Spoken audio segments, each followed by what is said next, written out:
Sinubukan kong gawan itong trending na egg toast sandwich at sobrang dali lang palang gawin. Bagay na bagay nga to sa mga busy dyan. O kaya naman kung naghahanap kayo ng madaling gawin na almusal at merienda, perfect na perfect to. Una, gagamit tayo ng air fryer para mas mapadali ang trabaho. Sakto nga din at malapit nang ma-expire itong mga tinapay namin kaya naisipan kong gawin to. Una, kailangan muna natin latag itong mga tinapay sa air fryer. Katapos naman gumamit ako ng kutsara para ma-flatten yung gitna ng tinapay. Ito kasi natin ilalagay yung itlog para hindi kumalat at hindi matapon. Pagkatapos sinunod ko namang ilagay itong butter pero optional lang naman yan. Syempre pag wala naman kayo yan, wag nyo nang pilitin at wag nyo nang lagyan. Mahirap kasi pilitan pag wala na talaga. Char. Eto nga at medyo matigas pa yung butter namin. Pero nilagyan ko na ng itlog kasi matutunaw din naman yan. At dahan-dahan lang ang paglagay para hindi matapon. O diba, ang perfect na pagkakalagay. Naisip ko nga maganda rin tong ipang baon dahil napaka-healthy nito. Tapos napakasarap din talaga. Sa pampalasa naman, pwede nyo lagyan ng paminta at asin. Kaya lang hindi ko na nilagyan kasi salted butter naman yung nilagay ko. O itong pangalawang itlog na tapon pa nga. At saka pala pwede nyo rin yan lagyan ng ham at bacon sa gilid para mas masarap. Kaya kung may cheese kayo, go, go, go. Sinet ko na nga yung air fryer at kutob-kutob lang talaga to mga mare. Tinansya ko nga lang din kasi first time ko lang gumawa ng ganito sa air fryer. After 3 minutes, ganyan na yung itsura niya at natunaw na yung butter. Pero binalik ko muna dahil feeling ko hindi pa luto. After ilang minutes, eto na, finally. O diba, napakabilis lang gawin. Bali, sinalin ko na nga sa plato para matikman na namin. Tapos naglagay lang ako ng konting parsley para naman may konting arte. Chinay ko na nga yung itlog at perfect na perfect dahil itong malasado talaga yung gusto ko. Kain po tayo!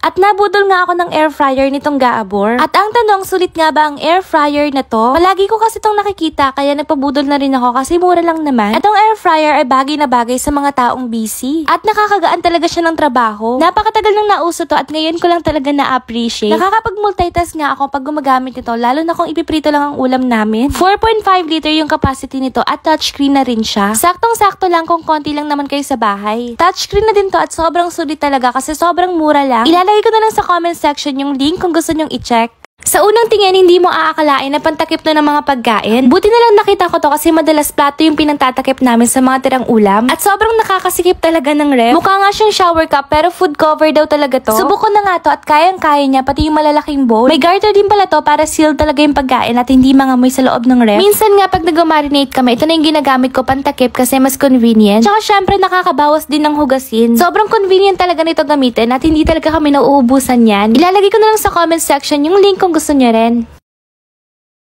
Sobrang cute talaga nitong ice maker na nabili ko dahil tignan niyo naman yung yellow, bilog na bilog. Mura nga lang to at bagay na bagay sa mga mahihilig sa yellow. Sa sobrang cute niya, nakakasipag tuloy gumawa ng yellow. Nasa 20 plus nga lang ang isa nito kaya dinamihan ko na. Syempre hinugasan ko na rin tapos ganito pala siya gamitin. Lalagyan mo lang siya ng tubig hanggang sa malapit ng mapuno yung lagayan. Tapos tatakpan mo lang siya ng ganyan para mawala yung sobrang tubig. Tapos pwede nang ilagay sa freezer.